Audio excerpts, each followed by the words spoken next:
వాళ్ళ దగ్గర ఏమీ లేవు.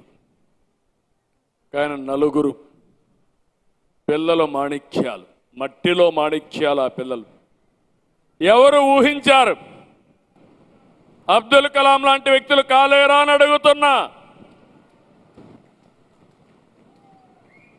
లేకుంటే కృష్ణారెడ్డి గారు లాంటి వ్యక్తులు కాలేరా అని అడుగుతున్నా. అందరూ కాలేకపోవచ్చు.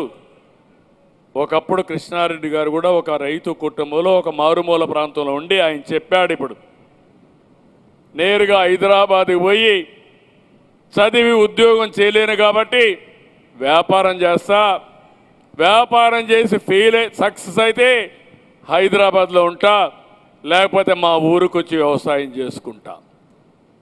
అది రియల్ స్టోరీ. ఫెయిల్ అయ్యింటే వాళ్ళ ఊరికి వచ్చి వ్యవసాయం చేసుకుంటే కృష్ణారెడ్డి అక్కడ కూర్చునేవాడు. అంతే కదా, ఇప్పుడు సక్సెస్ అయ్యాడు.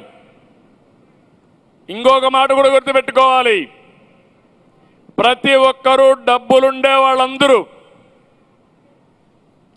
వాళ్ళకంటే ఎక్కువ మీరు తినడంలా మీ డబ్బులు మీకు చాలా సమస్యలు తెస్తున్నాయి. టెన్షను, ఎట్లా కాపాడుకోవాలి ఈ ఆస్తులని, దాంతో లేనిపోని బీపీ షుగర్ వచ్చే పరిస్థితి వస్తూ ఉంది. కొంతమంది దాన్ని కూడా ప్రాక్టీస్ చేసుకుంటున్నారు. రెండోది, మీరు సంపాదించినంత ట్రాన్స్ఫర్ తీసుకెళ్ళరు ఆఫ్టర్ మీరు చనిపోయిన తర్వాత. Be clear. మీరు వదిలిపెట్టి పోయేది, అలెగ్జాండర్ చెప్పినట్టు, మీరు వదిలిపెట్టి పోయేది ఒక మంచి పేరు చేశారా, సమాజానికి ఉపయోగపడ్డారా, లేకపోతే మీ స్వార్థం కోసం బతికారా, ఇవే మిగులుతాయి.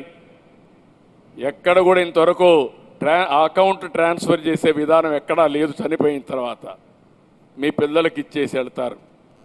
వాళ్ళు ప్రయోజకులైతే ఆ ఆస్తులు కాపాడుకుంటారు, లేకపోతే ఆ ఆస్తుల్ని తగలబెడతారు.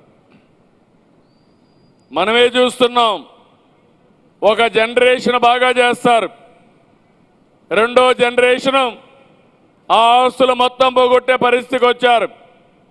ఒక తండ్రికి పుట్టిన పిల్లలు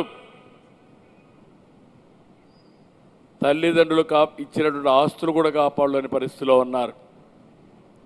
అందుకే నేను మిమ్మల్ని అందరినీ ఇంకొక విషయం కూడా గుర్తుపెట్టుకోవాలి, ఒక స్థాయికి వచ్చిన వ్యక్తులు మంచి పేరు కోసం పనిచేస్తారు, ఇమేజ్ కోసం పనిచేస్తారు, ప్రజలు వీళ్ళని మెచ్చుకోవాలని పనిచేస్తారు.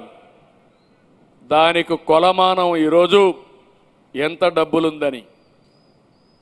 మార్కెట్ క్యాప్ వచ్చింది, దాని పేరు మనం చూసినప్పుడు కృష్ణారెడ్డి గారు ఈరోజు 1,00,000 కోట్ల రూపాయలు మార్కెట్ క్యాప్ వచ్చింది. అది గౌరవం. అదే మాదిరిగా గ్రీన్ కో అధినేత అనిల్ మరి సంపాదించాడు, గౌరవం.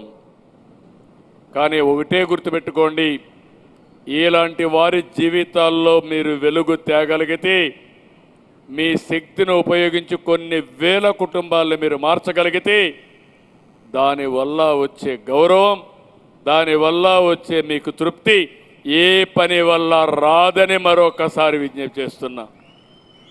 ఆ విషయమే నేను మిమ్మల్ని కోరుతున్నా. మీ డబ్బులే నేను అడగడం లేదు, అవసరమైతే డబ్బులు ఖర్చు పెడతారు. ఇప్పుడు వాట్సాప్ గ్రూపులు వచ్చాయి, మీ మనిషిని మీరు మొత్తం టైం ఇవ్వలేరు. ఒక్కొక్కరికి 20-30 కంపెనీలు ఉన్నాయి. ఇది కూడా ఒక కంపెనీగా పెట్టండి. మీరు పెట్టే డబ్బులు వాళ్ళందరినీ ఎన్యూమరేట్ చేయండి. ఒక కంపెనీ లాభ నష్టాలు ఏ విధంగా చేయాలో మీరు స్ట్రాటజీస్ వర్కౌట్ చేస్తున్నారు. Marketing strategy, HR strategy, finance, అన్నీ కూడా ప్రాఫిట్ లాస్ అన్నీ కూడా. వీళ్ళ జీవితాల్లో మార్పు రావాలంటే ఏం చేయగలుగుతారో వర్కౌట్ చేయండి. ప్రతి ఒక్క కుటుంబానికి ఒక యాక్షన్ ప్లాన్ తయారు చేద్దాం. ఏఐ ఉంది, ఏఐ ద్వారా వాళ్ళ ఆస్తులు అవన్నీ చూసి ఒక విజన్ డాక్యుమెంట్ తయారు చేద్దాం. అది తయారు చేసిన తర్వాత వాళ్ళతో కూర్చోండి, వాళ్ళని కౌన్సిల్ చేయించండి.